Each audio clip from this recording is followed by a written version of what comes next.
the National Broadcasting Company presents The Adventures of Sam Spade, Detective. Sam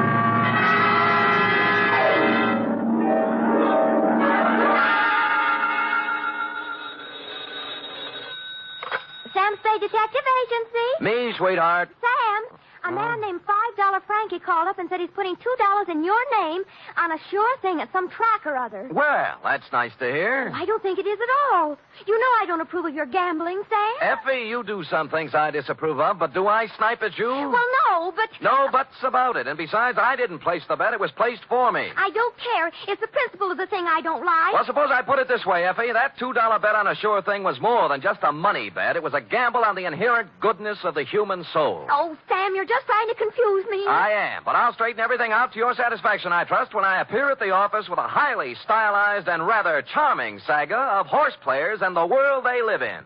What else but the sure thing caper? For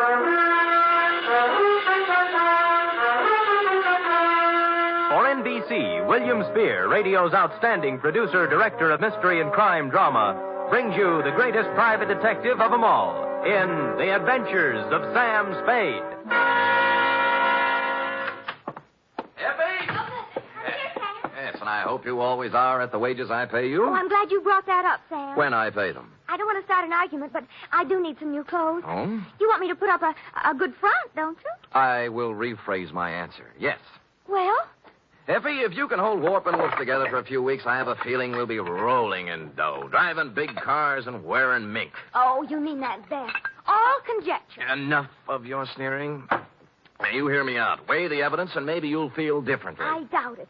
No good comes of playing the horses. Date, fill it in. Two $5 Frankie, care of... Sam, wait a minute now. $5 Frankie what? What's his last name? I don't think he has one, F. As I get it, he was born just before a Gold Cup handicap at Pimlico, and they didn't have time to give him a last name and place a bet, too. So they chose the bet. Oh, Sam, that's awful. What do you mean, awful? That horse paid 18-1. Well, to get on, two $5 Frankie, care of Patterson Smoke Shop, Myrtle Street City, from Samuel Sucker Spade, San Francisco, license number 137596. Subject, the sure thing caper.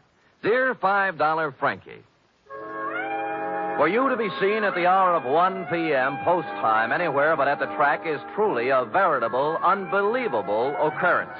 So when my door pivoted open Monday at said hour and a short gent with 36 shoulders and a 44 long plaid coat came in, my eyes told me it was you, but my mind screamed no.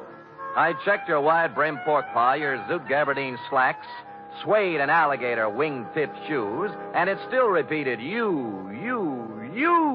Sammy, do not look as if you have just lamped a ghost. It is I, $5 Frankie. But at this hour, Frankie, what is it? Your watch broken? Did you lose your way? You sleepwalking? What? No, Sam. I am in complete possession of my faculties. Good. And I came here with the full knowledge of my intellect. Uh-huh. I even see through the crystal of my timepiece that it is 1 o'clock, the hour from which they break from the barrier. That's right. But I have not been drinking, and as for sleepwalking, that is strictly for gents with unhappy marital relationships. All right, Frankie, I'm forced to agree with you that you're standing in front of me instead of the $5 window. Now, what's the dope? Well, ordinarily, I do not resort to hiring a strong arm to consummate my business dealings. Naturally. There being a full supply of such muscles lying around the back room of Patterson Smoke Shop. Loose?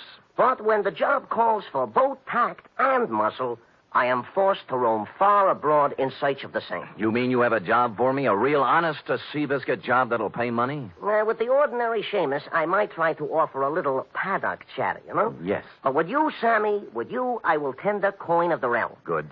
I will pay you, of course, in $5 bills, as is my wont. In advance? 10, 20, 30, 40, 50. 10 times 5. Figures. Now, do you veritably consider yourself in my employ? I am veritably in the race, Frankie. Good. Now, Sammy, leave it to be understood by both parties that I am not touting you off on any sour deals. Uh-huh. A rather curious situation has arisen, and I will explain it to you candidly, as they say in certain novels which I have not read. Well, most novels lose so much in the translation. True. Yes. My narrative begins yesterday, to be exact. Mm-hmm. Yesterday, their heels and toes into the back room of Patterson Smoke Shop, a gent whose face was once as familiar to me as my own. By name, said gent? They call him Gentle Joe Higgins. Gentle Joe. Yeah, a horse trainer by profession, which in our civilized society stands second only to jockeys in importance. Granted. No argument. Well, I say to Gentle Joe, It has been some time, Gentle Joe, since I see you around and about. Mm-hmm. And he says, I have gave up the old life for the new, as I no longer am welcome at the track since a certain embarrassing incident 5 years ago. What incident was that, Frankie? A horse doping job, the illegal type, Oh. which depresses me to relate. You know? Mm-hmm. So I will not. Ethics. Yeah. Yeah. Well, Gentle Joe looks a little worse for the wear, his clothing being literally shabby. Mm-hmm. Oh, I figure a touch, and I am preparing a story that will wring tears from a tax collector even. But Gentle Joe does not mention the word touch. Uh-huh. Oh. Instead, he announces he has a sure thing. Sammy, you know how those words do to a horse player. It's like throwing a bale of catnip to a lion. Oh, my arteries open to let the blood through faster. My nerves give off loud, ringing noises, and my mind is already computing. Of course. Well, before I can stop myself, I have pressed 500 rocks in Gentle Joe's hand, begging him to place them on the same sure thing. I'd have done the same thing under the circumstances. Of course. But Gentle Joe says it will take at least 1,500 rocks to pull off the deal. Oh. He further advises me that the horse in question is due to return 20 rocks to 1. So you gave him the other 1,000? Well, not having it in my genes at the time, I cut 2 other business and professional friends in on the gravy. Dinosaur Torelli and Bones Moulton, $5 apiece. And then?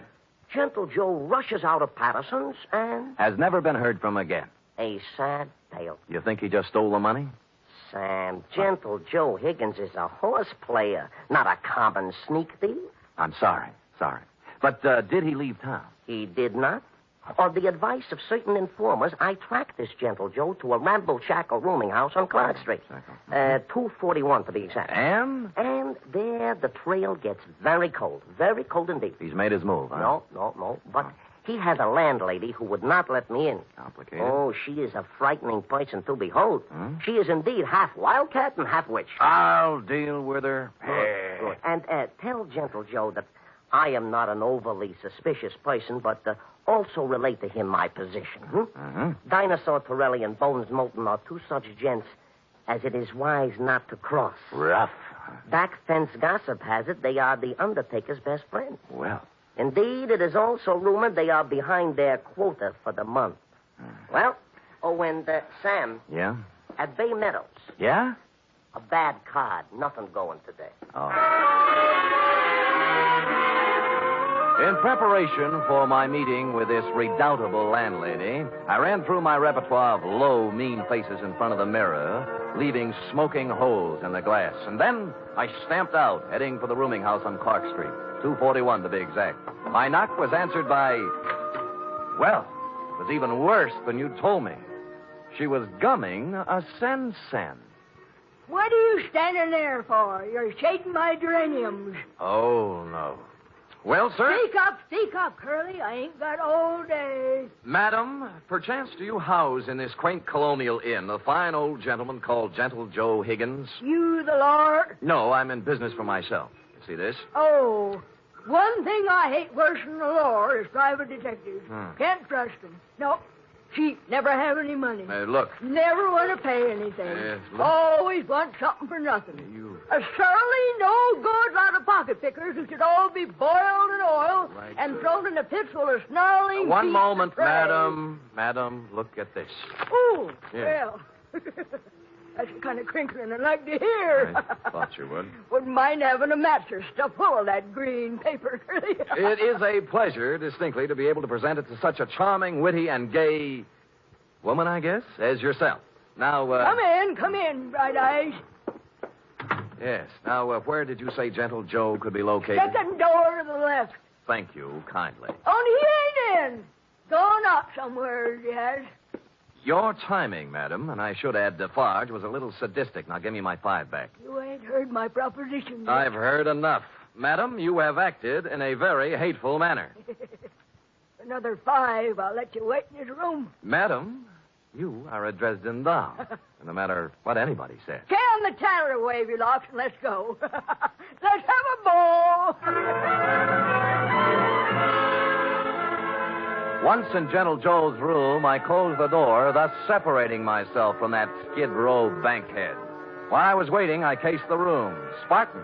A bed, a chair, a dresser, a racing form, some worn clothes, various mementos, and pictures of his better days at the track. I was studying an old print of Equipoise when Gentle Joe turned up. Yes, she was a great stretch runner, wasn't she? Yes, indeed. 1 mile and 141 and fifth, and hardly damp at the end. Well, yes. Now, don't yes. look upset, Mr. Spade. Fanny told me that you were a detective waiting for her. Oh, she's a swell kid. Yeah, Fanny's impetuous, but a good sort, yeah. Keeps the right people out and lets the wrong ones in. Fine judge of character. No, you're generous, sir. I'm about to have a cup of tea. Will you join me? Be delighted. I'll just take the water out of the tap. It's hot enough. Well, Gentle Joe, I'm here on a rather painful mission. Now, in goes the tea. $5 Frankie thinks you caged him out of $1,500. And now for the water. And 2 tough friends of his are looking for your scalp. Yeah, there we are. Now we'll just let that steep a while, and we'll have us a pickup. Did you hear anything I said? Well, of course, Mr. Spade, of course. Every word. I know why you're here. Those men are worried about their money. Yeah. But next time you see them, you tell them not to worry. Well, they said this sure thing of yours was going to return 20 to 1 odds. That's a lot of money. Oh, it will, all of that. Maybe even many times more. Yes, it's a sure thing. You mean the race hasn't been run off yet? Yeah, there we are now. I think the tea should be ready. Well. Mm-hmm. Charming. Now, this is yours. Thank you. And this is mine. A Darjeeling flowering pekoe. There's no finer tea. Has an almond flavor. Yes, it's peculiar to the region, especially pronounced in last year's crop. Yes. Well, shall we get back to business? Yes. Now, you tell those gentlemen that they have no need to fret about their money. It'll be returned to them many times over. Many, many times over. Well, are you feeling all right, Mr. Spade? Groggy, They'll look back on this investment with considerable pleasure and pride. I don't know what And happened. someday they'll be able to say that they, too... Stupid Sam. Nobody had to give me a saliva test to guess what happened. That nice, sweet, gentle old man had doped me right up to the ears. I tried to stand up, but my legs were like 2 wet pieces of spaghetti, and I went down. Gentle Joe went right on talking and smiling until everything was nothing. When I came to, Joe was gone, and so was my faith in horse people. Fanny had made herself scarce, too, and I stumbled alone out into the daylight for resuscitation. It took walking, coffee, whiskey, and a bowl of raspberries to bring me around. I eventually found a safe haven in my own office. Sam Spade, Detective Agency. Mr. Hangover speaking. Mr. Spade, this is Gentle Joe. What? Listen, you... Yeah, I know how upset you must be over my little deception. Little but, deception? It was What? all to a good purpose, Mr. Spade. You see, I had to get out of there in a hurry with the minimum of discussion. I seem to remember you were hustled out of the racing game for doping a few 3-year-olds. Well, that's what some people in official circles felt. But, Mr. Spade, I want to apologize to you and tell you that I will be able to explain everything to your satisfaction. No. What's the matter? Help! Get away! Ah! Hello! Hello! Hello! Hello! Somebody put the phone back on the hook, so I hung up and dialed a friend at the telephone exchange. She quickly traced the number. The call came from the Sunset Stables out near Bay Meadows. I dialed back, but nobody answered, so I beat it out there. It was dark, and the only person I could rouse was a young stable boy. Yeah, what do you want? My name's Spade. A guy named Gentle Joe was calling me from here, and something happened to him. Gentle Joe Higgins? That's what I said. Oh, I haven't seen him in 2 or 3 years. Now, look, don't give me that. He called from here. Now, where is he? Oh, look, beat it, will you, before I scream for the cops? All right, I'll look myself. Oh, I say you can't. Now, no.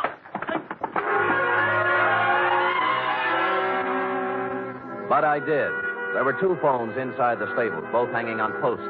The second one had the number the phone company had given me, and although someone had tried to cover it up with sawdust, on the floor, under the phone, were 3 tea bags, and somebody had done a lot of bleeding.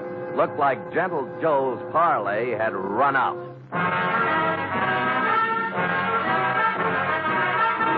You are listening to the weekly adventure of radio's most famous detective, Sam Spade.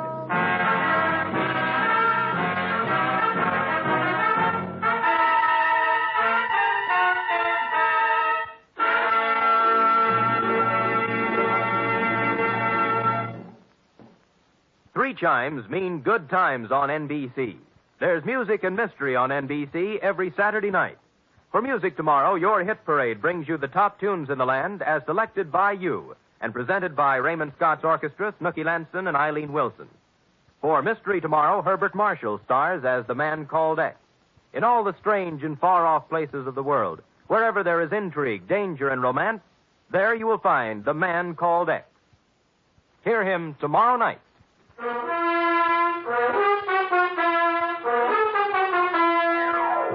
And now back to The Sure Thing caper, tonight's adventure with Sam Spade.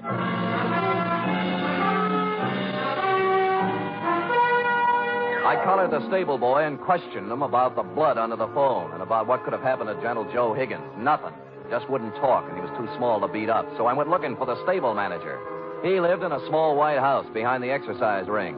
He wasn't too happy at being awakened, but when I explained things, he came down to the stable with me. I can't understand it, Mr. Spade. Gentle Joe Higgins hasn't been around here for at least 2 years. That's what the boy told me. You see, for doping a horse once, he can't come near a track or a stable. If we let him hang around here, the racing commission would fine us. Well, he called from here and something happened to him. The number the phone company gave me matches up with one of your phones. There was a lot of blood on the floor, too. Well, here we are. Now, which phone was it? That one. All right, let's look at it. This is the phone, and here's the... Wait a minute. Come in here, you. Let go of me, you big... Let go. Now, tell Mr. Kemp here what was on the floor when I came in. Nothing but sawdust. I tell you, there was blood there. No, honest, nothing. Mr. Spade, this boy's been with me for 5 years. He's perfectly reliable. Well, so am I. Well, what do you think happened? I think somebody used this old man for a punching bag.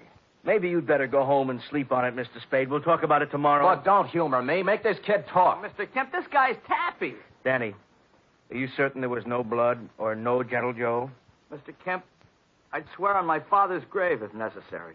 You see, Mr. Spade? I calmed down in a little while and searched the place myself. I came up with exactly nothing but an attack of hay fever and a horsey smell. And I suddenly wondered why I cared about Gentle Joe at all after what he'd done to me. So I went home and called $5 Frankie. You say you have conversed with Gentle Joe? Twice, and both under rather trying circumstances, Frankie. Once I was doped, and once something happened to him. Uh-huh. I take it he did not heed the message I employed you to convey. So far, he hasn't heeded anything. Then he is, without a doubt, in considerable trouble. I would say so. It seems that my business associates, Dinosaur Torelli and Bones Moulton, have blown their tops and gone looking for Gentle Joe with something special in mind. Mm-hmm. Something like assassination. I was afraid of that. Mayhaps they have already contacted Gentle Joe for an accounting. Certainly, mayhaps. I think they've already mowed him down. And there is nothing further for us to converse about, Sam. It is history, and it will be recorded thusly. Well, if you say so. And if I might tender a bit of advice, I would say, hop into the Simmons, Sammy, and knock yourself off a few hours of that ever-loving forgetfulness. And when you arise, you will have erased from your mind the names of Gentle Joe Higgins and yours truly, $5 Frankie, for some time to come. I was tired, and it seemed smart to take his advice. So I did. I went to bed. It must have been 3 a.m. when something woke me up. It was a ghost with a big white head tiptoeing into my room. The thought was so absurd that I turned over and started back to sleep. That's when the ghost touched me, and I grabbed for him. Hey, let me go, Mr. Spade. Let me go. It's me, Gentle Joe. Will I turn on a light? Of course, I look a little different. The bandages around my head look like a turban. What happened to you? I was in Mr. Kemp's house when you were searching the stable. Stupid me. I should have come out then, but I didn't. And then I got to thinking I certainly owed you some kind of an explanation. So I found your address and came here. All right, I'll collect the explanation. Now, first, what was the dope for? Well, I was afraid you might take me back to $5 Frankie and his friends before I did what I had to do. Would you care to tell me what that was? I wanted to buy a horse. With their money? Yes, with their money. They thought you were betting it on a horse, a sure thing. I know, but let me explain. I was thrown off the tracks for doping a horse. I needed money, but that's another story.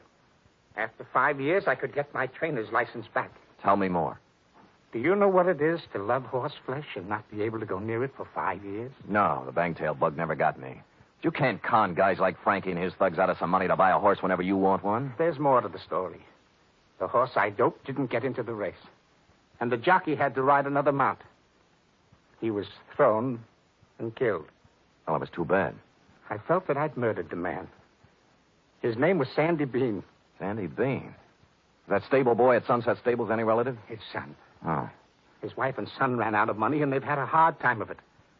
I've worked as a janitor for the past 5 years trying to raise enough money to buy them a horse to help make up for what I did. How much did you save? Only $1,500. The horse I wanted, a 2-year-old named Sure Thing, cost $3,000. Well, things are beginning to clear up now. How did you figure you could take money from Frankie to buy it? Well, Frankie and his friends made a lot of money off Sandy Bean when he rode. I figured it wouldn't hurt them to pay a little of it back. Well, I don't think they'd see it that way. I wasn't stealing the money. I was going to give each of them a 10% of the horse. I didn't dare tell it until after I bought it. Mm-hmm. Well, Gentle Joe, maybe they'll see the light, but I doubt it. I was going to take 10% for training her, give the other 60 to Mrs. Bean and her son, Danny. He'll make a good jockey. And Sure Thing is a great horse. I know.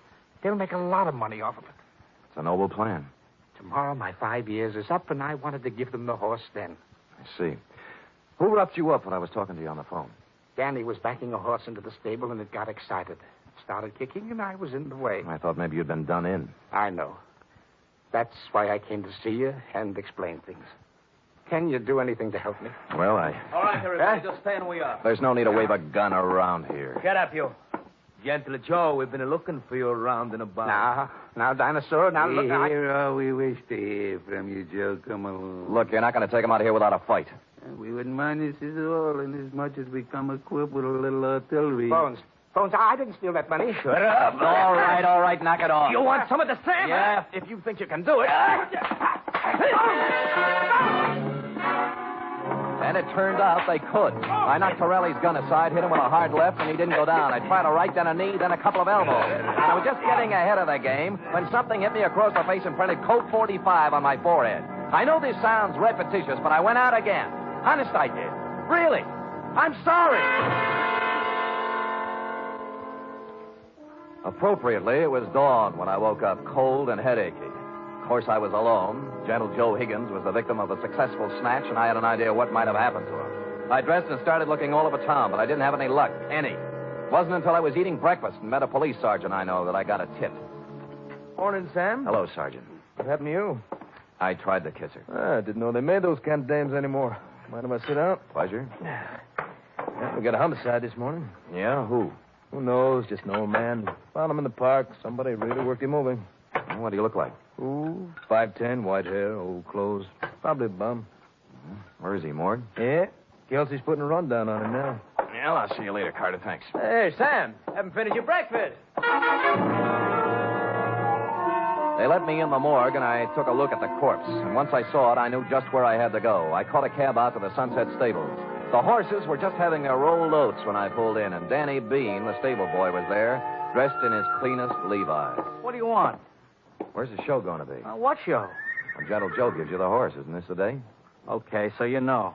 Gee, I'm sorry about last night, Mr. Spade. I had to keep it a secret. Forget it. You did the right thing. When's the ceremony? In about an hour, right here. You want to wait? Sure. I wouldn't miss it for the world. Of course, I cheated a little. I didn't tell you who it was I saw in the morgue. The truth was I didn't know. It wasn't Gentle Joe Higgins, though, and so I reasoned thusly if Torelli and Moulton didn't finish him off in the night, he must have gotten out of it somehow. He was a resourceful old man, and I was sure nothing short of death would keep him from presenting Denny with a horse on the day he planned. And I was right. An hour later, he came walking in leading the prettiest chestnut mare I'd ever seen. There was a smile 2 feet wide on his face, and behind him, carrying blankets, a saddle, and riding colors, were who else? $5 Frankie, Dinosaur Torelli, and Bones Moulton. Well, Mr. Spade, this is a surprise. That was a pleasant one. Yeah, this is Sure Thing. Oh, isn't she a beauty? She is indeed. How'd you do it, Gentle Joe? Well, Mr. Spade, I just invited them over to my place to have a cup of tea. You get it? Yeah. While we was a half out, he explained the whole thing to us. Sound like a good deal to me. We can win both ways on the track and at the window. Oh, look at the life of that horse. Just waiting to cross the finish line. Sammy boy, this is indeed a signal occasion, huh? This is the first time I have ever been this close to a horse, and me being a horse player. Well, have you talked to her yet? Why, sure. I am already talking to Sure Thing and explained to her our financial position. Oh. She has assured me she will romp home first more times than not. Well, gentlemen, shall we do what we came here to do? Sure, leave us make the presentation. Come on, let's get into business. Give the animal to the kid already, I agree. Danny? Yes, Mr. Higgins? Danny, the 4 of us are giving you this horse, Sure Thing, in memory of your father, the late, great Sandy Bean. Thank you. Thank you, sir. She's a beauty, isn't she? I feel like I was just born. Ride her well, son. Ride her well.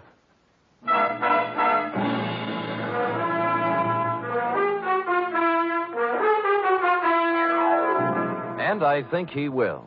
Period. End of report. Oh, Sam, it was so beautiful. A simple, old-fashioned type story, F. We feel we can use one now and then. And I'm glad nothing happened to anybody. Because I just love them all. Everything considered, F, they weren't half bad. Now, how about typing it up? Oh, I'd love to.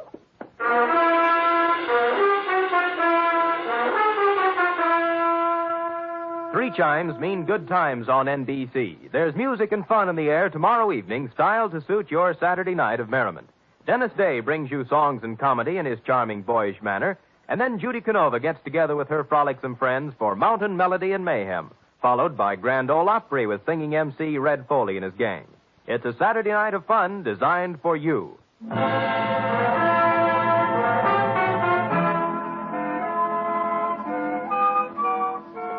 it is, Sam. All typed up. Now, let me see now. Mm-hmm. You captured $5 Frankie's peculiar style. Perfect. And that wasn't easy. Oh, Sam, I was just thinking. Oh? We ought to contribute something along with everybody else. To that horse, that sure thing. I probably will, Effie. A few dollars here, a few there, whenever it's running. Oh, I didn't mean betting. Oh. What I meant is, for example, it's going to need a lot of hay, isn't it? Bales and bales. Well, my cousin Frisbee cuts our lawn. I'll have him save the grass and send it to the stable. Effie, you are a noble creature, but I think Sure Thing can get along without your little lawn. Well, I've seen horses wearing stockings. Couldn't I knit a pair? Two pair. But, F, let's not lose our heads. $5 Frankie and his pals will take good care of Sure Thing. How about worrying about taking care of me? All right, Sam. Yes.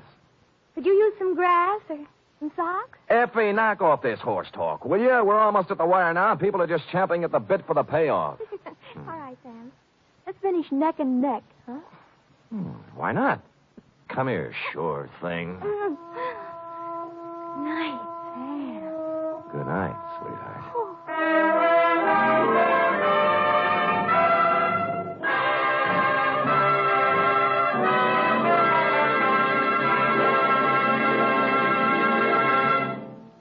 The Adventures of Sam Spade are produced, edited, and directed by William Spear. Sam Spade was played by Stephen Dunn. Lorene Tuttle is Effie. Wally Mayer was Gentle Joe. Script for tonight's adventure by John Michael Hayes. Musical scoring by Lud Gluskin, conducted by Robert Armbruster.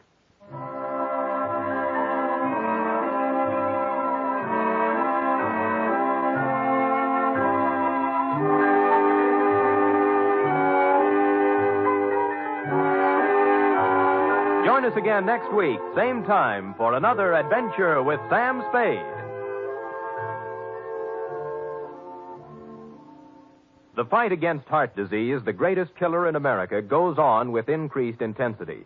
But doctors cannot wage this battle alone. They need your help for the eventual control of heart disease through research, education, and community heart programs. Give now to fight heart disease. Send your contribution to HEART, H-E-A-R-T, in care of your nearest post office. Join the magnificent Montague, then it's Duffy's Tavern on NBC.